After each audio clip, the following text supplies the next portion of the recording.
Today I'm going to talk about our stories and how sometimes we become so shackled to and so locked into a particular narrative about what happened to us that these stories can end up driving our lives and they can hold us back.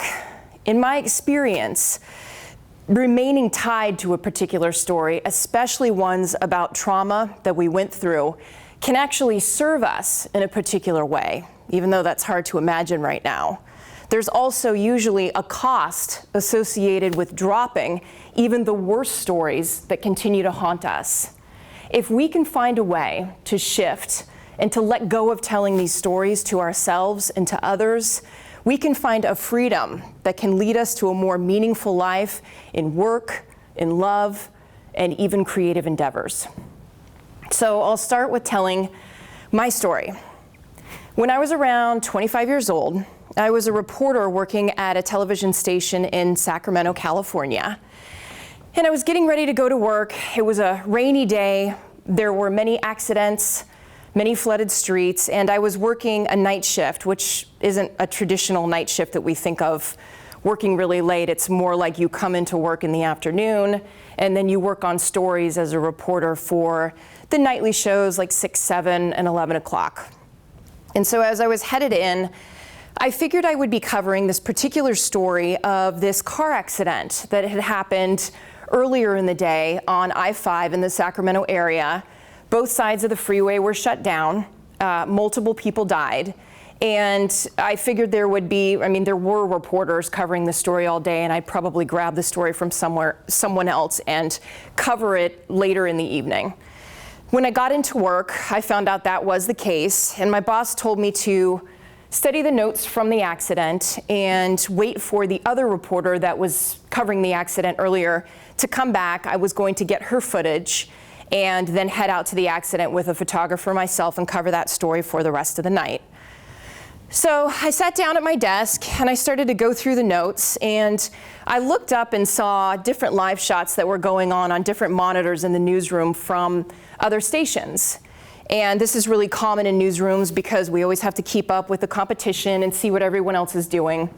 And everybody was doing live shots on this accident. And I saw a friend of mine from another station doing a live shot, and he said that one of the people that died in the accident was this duck hunter from the small town of Lodi, California, which is not far from Sacramento. He said that the duck hunter died, the dog that was with him died, and that there were ducks all over the freeway. And it was one of those moments that, I felt a shift, and I felt like my life was going to be very different after that, because in my gut, I really, really felt like that was my dad that he was talking about. So I took a deep breath and I jumped into a little bit of hysterics, kind of running around the newsroom, asking different people, what's the information? Have you talked to CHP? I need to find out if this is my dad. And of course, everybody trying to calm me down, saying, no, it can't be your dad, it can't be your dad. And I talked to my friend that worked at the assignment desk and said, can't you call CHP? And she said, CHP can't notify us of who this man is because they can't get a hold of next of kin and they need to do that first. The problem is, at the time, hardly any of us had cell phones. So CHP was having a really hard time getting a hold of the family. And I really felt like I was the family. So I asked my friend, call them back and, see if you can get any information, tell them the situation. In the meantime, the reporter that was covering the story came back from the story and reluctantly gave me her tape. She didn't want to give it to me because, of course, she was hoping I wouldn't see something that would be very upsetting.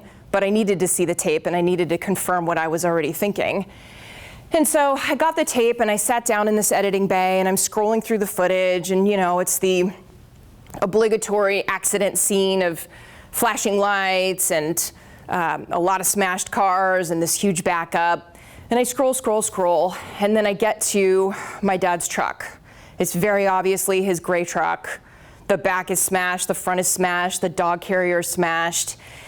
And it confirmed my terrible fear that it was him. Shortly after that, his picture's on the news, and it was very, very real at that point, and as you can imagine, really, really awful. It was a situation where a semi-truck had hydroplaned across the freeway into my dad's lane. And of course, all I could think about was he scared? What happened?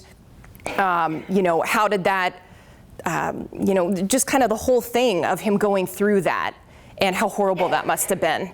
And, beyond that, the fact that I'm never going to see my dad again.